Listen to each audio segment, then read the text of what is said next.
Bapak, Ibu, Saudara-saudari yang terkasih dalam Tuhan kita Yesus Kristus, selamat berhari Minggu. Kita memasuki minggu kelima masa Paskah. Semoga Bapak, Ibu, Saudara-saudariku sekalian, teman-teman, semuanya dalam keadaan sehat, selalu bersemangat, dan diberkati oleh Tuhan. Di hari Minggu ini, mari kita jangan lupa bahagia. Bacaan yang akan diperdengarkan pada hari Minggu ini diambil dari Kisah Para Rasul bab 6 ayat 1 sampai dengan 7. Bacaan kedua dari surat Rasul Paulus yang pertama bab 2 ayat 4 sampai dengan 9 dan Injil Yohanes bab 14 ayat 1 sampai 12. Saya ingin membuat refleksi ini dengan kalimat yang diucapkan oleh Yesus sebagai dasar permenungan kita. Yesus berkata, "Akulah jalan, kebenaran, dan hidup." Kalimat pernyataan Yesus yang sangat indah. Mari kita renungkan bersama, mari kita petik nilai-nilai rohani, kita mengalami bahwa Yesus sungguh menjadi jalan, kebenaran, dan hidup kita. Ada seorang teman, kebetulan dia tidak percaya pada Tuhan, atau katakanlah dia percaya pada Tuhan yang menurut dia. Dia sudah mencari Tuhan hampir di semua agama, dia mencari Tuhan di sana, dia belajar, dan pada akhirnya dia memilih alam semesta sebagai Tuhannya. Pernah satu kali dia katakan demikian, dia bilang, agama Katolik itu terlalu dogmatis, terlalu dogmatis, kaku, dan harus dengar kepada Paulus, kepada uskup, dan kepada para imam. Kita tidak bisa buat yang lain, harus ikut itu. Demikian juga dia mengkomentar tentang kitab suci. Dia bilang Yesus tidak memberikan tawaran kepada orang, tapi dia mengatakan hal-hal yang demikian dan orang harus ikut. Dan salah satu referensi yang dipilihnya adalah kalimat ini, di mana Yesus berkata, "Akulah jalan, kebenaran, dan hidup." Yohanes bab 14. Dan dia protes dengan itu. Sehingga dia lebih memilih alam semesta sebagai tuannya. Ya sudah, itu terserahlah. Dia bebas dengan apa yang dia yakini sebagai yang benar, yang baik. Yang penting dia bahagia. Sebagaimana kita juga bahagia dengan pilihan, dengan apa yang kita imani. Memang ada banyak agama di dunia ini. Agama itu dari kata religion. Religion ini dari kata bahasa Latin, religare. Artinya menyatukan diri dengan, mengikatkan diri pada. Sehingga agama berarti jalan ataukah upaya, usaha manusia untuk mendekatkan diri dengan sesuatu atau dengan seseorang yang lebih ilahi atau dengan seseorang yang lebih kuat, wujud tertinggi. Dalam bahasa sederhana boleh kita katakan demikian, dengan wujud tertinggi.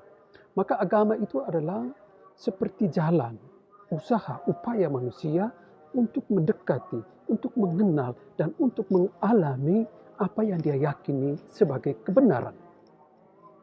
Orang bisa terikat atau menyatukan diri dengan pribadi lain, pribadi yang dia bayangkan, dengan alam semesta, atau menyatukan diri dengan hal yang lebih ilahi, dengan budaya, dengan tradisi, atau dengan pribadi seseorang.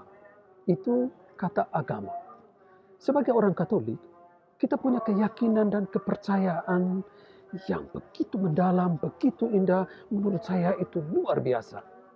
Kita perlu berbangga menjadi orang Katolik. Kita perlu bangga dan menikmati kekatolikan kita. Mengapa? Kita orang Katolik, bukan kita yang mau mengikat diri dengan Allah, bukan kita yang pertama mau mencari Allah, mau menyatukan diri dengan Allah, tetapi justru sebaliknya. Allah dalam diri Yesus Kristus yang datang menjadi manusia, dalam peristiwa inkarnasi, Ia mau menyatu dengan manusia, ia mau mengikat dirinya pada manusia, dia mau merasakan apa yang dialami oleh manusia. Dia mau lebih dahulu mencintai manusia. Dia mau lebih dahulu mengatakan kepada manusia bahwa inilah Allah yang benar, Allah yang Maha Rahim, Allah yang mau menyatu dengan kehidupan manusia. Jadi itulah yang kita imani, itulah yang kita yakini. Kenapa kita tidak berbangga dengan apa yang kita imani dan kita yakini itu? Ya, dan Yesus, Allah yang menjadi manusia, Allah yang datang mendekati kita, Allah yang datang menyatu dengan kita dalam kemanusiaan kita. Dia menjadi manusia 100%. Ya, untuk mengatakan kepada kita, akulah jalan, kebenaran, dan hidup. Jadi kita sebagai orang Katolik, kita tidak mengikuti satu ide, satu pemikiran tertentu. Kita tidak mengikuti satu dogma tertentu, satu struktur, ya, satu struktur tertentu, satu organisasi tertentu. No way, tidak begitu.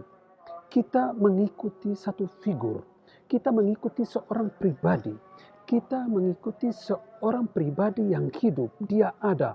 Dan yang paling penting, dia adalah orang yang sungguh merasakan, sudah pernah merasakan, sudah pernah mengalami pengalaman-pengalaman yang paling ditakuti oleh setiap manusia, yaitu penderitaan dan kematian. Dan itu hanya terjadi oleh Yesus, dan hanya Yesus satu-satunya yang mengalami itu, merasakan itu, penderitaan dan kematian. Ia datang untuk tunjukkan kita jalan bagaimana mencapai surga, bagaimana mendapatkan hidup kekal, bagaimana supaya bisa hidup bahagia. Kita mengikuti seseorang yang sesungguhnya adalah jalan, yaitu Yesus. Kita mengikuti seorang pribadi yang benar, yang benar-benar, yang adalah kebenaran itu sendiri, yaitu Yesus. Dan kita mengikuti orang yang bisa memberikan kita kehidupan kekal, yaitu Yesus Kristus sendiri. Saudara-saudaraku, Yesus adalah jalan hidupmu. Yesus adalah jalan hidupmu, dan Yesus adalah jalan hidup kita. Artinya, dia adalah contoh, dia adalah teladan, dia adalah penunjuk bagaimana seharusnya kita hidup, bagaimana seharusnya kita menjalani kehidupan ini, bagaimana seharusnya kita berbuat dan mengerjakan apa saja di dunia ini yang menjadi tugas dan kewajiban kita. Dan Yesus menjadi dasar, menjadi referensi utama bagaimana menziarahi hidup ini. Dan kedua, Yesus adalah kebenaran. Dia adalah rujukan utama. Dia adalah referensi utama dari setiap persoalan yang kita hadapi setiap hari. Apa saja, Yesus harus menjadi rujukan, yang harus menjadi referensi, ya, yang menjadi patokan utama. Seperti dikatakan oleh Santo Yohanes dari Salib, dia katakan pada akhirnya kamu akan diuji tentang cinta. Artinya apa?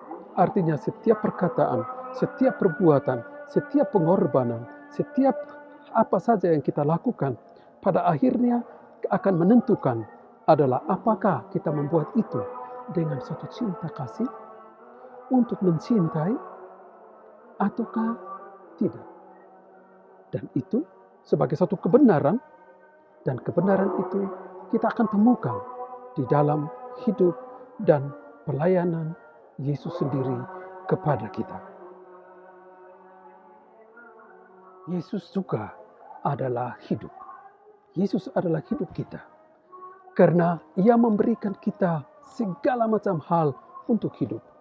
Makan, minum, secara material itu diberikan oleh Tuhan.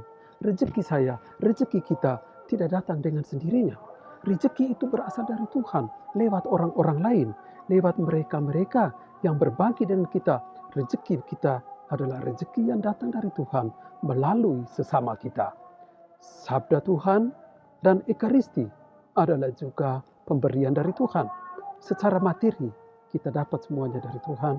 Secara rohani, makanan jiwa kita juga dari Tuhan Yesus yang telah memberikan sabdanya, yang telah memberikan kita roti dan anggur dalam perayaan Ekaristi. Ini semua Dia tunjukkan. Yesus tunjukkan bukan hanya dengan kata-kata, tetapi dengan perbuatan, dengan hidup dan teladan hidupnya sendiri. Kita berbangga, kita percaya pada Yesus yang mati, yang disalibkan, wafat, dan bangkit. Dan kebangkitan Yesus ini adalah jaminan kehidupan kekal bagi kita. Jadi kita tidak mengikuti orang mati. Kita tidak mengikuti satu institusi atau gereja. Kita tidak mengikuti seorang yang hanya bicara. Tetapi kita mengikuti seorang pribadi yang hidup, yaitu Yesus. Kita adalah batu-batu hidup. Seperti dikatakan oleh Santo Petrus dalam suratnya yang kita dengar dalam bacaan kedua hari ini. Petrus katakan demikian, datanglah kepada Yesus, datanglah kepada Yesus. Biarlah kamu pun dipergunakan sebagai batu-batu hidup untuk pembangunan rumah rohani bagi suatu imamat kudus untuk persembahan rohani. Kenapa? Karena kita mengikuti satu pribadi, seorang pribadi yang hidup. Seorang Allah yang hidup. Seorang Allah yang bangkit dari kematian. Maka kita pun akan hidup olehnya. Akan dihidupkan olehnya. Maka kita pun harus menjadi saksi-saksi kehidupan. Saksi-saksi yang menyatakan bahwa kita ini hidup oleh Dia yang kita imani, yang kita yakini. Jadi Bapak Ibu Saudara-saudari, sebagai orang Katolik, sebagai orang yang dipermandikan, sebagai orang yang diberi berkat berlimpah, kita tidak pantas menjadi batu-batu yang mati. Kita tidak layak kalau cinta kasih kita mati. Kita tidak pantas kalau cinta kasih kita tidak tumbuh dan berkembang dalam kehidupan. Kita tidak cocok untuk jadi batu yang mati. Kita tidak cocok kalau hidup dengan balas dendam. Ya, kita tidak pantas kalau kita tidak berani memaafkan sesama. Kita tidak bisa demikian karena kita tidak layak untuk itu. Kita tidak dipanggil, ya, kita tidak dipanggil, diberi kekuatan untuk seperti itu, untuk menjadi orang jahat. Kita tidak ada bakat. Orang-orang Katolik tidak ada bakat untuk menjadi seperti itu. Kita adalah gereja-gereja yang hidup, yang keluar untuk menunjukkan kepada dunia bahwa kita adalah batu-batu cinta kasih. Kita adalah batu-batu hidup dengan daya memaafkan, dengan kekuatan untuk berkorban, dengan kemampuan untuk berbuat kasih kepada sesama. Saudara-saudariku yang terkasih, dengan mengatakan bahwa akulah jalan, kebenaran dan hidup, Yesus mau tegaskan bahwa Yesus sendiri ingin menjadi jalan hidup kita. Ia ingin menjadi pedoman kebenaran hidup kita. Dan ia ingin menjadi sumber satu-satunya kehidupan kita. Dan itu kita sudah alami, maka kita berbangga menjadi pengikut Kristus yang adalah jalan, kebenaran, dan hidup. Semoga refleksi saya ini berguna. Sehingga kalau rasa berguna silakan berbagi dengan sesama. Semoga sesama juga dikuatkan dengan sabda Tuhan yang kita renungkan bersama-sama ini. Mari kita mohon berkat Tuhan. Tuhan sertamu dan sertamu juga. Semoga saudara-saudariku sekalian, seluruh pekerjaan, seluruh niat baik, dan semua apa saja yang kita rindukan dan inginkan, senantiasa dibimbing, dilindungi, dan diberkati oleh Allah yang Maha Kuasa, Bapa dan Putra dan Roh Kudus. Amin.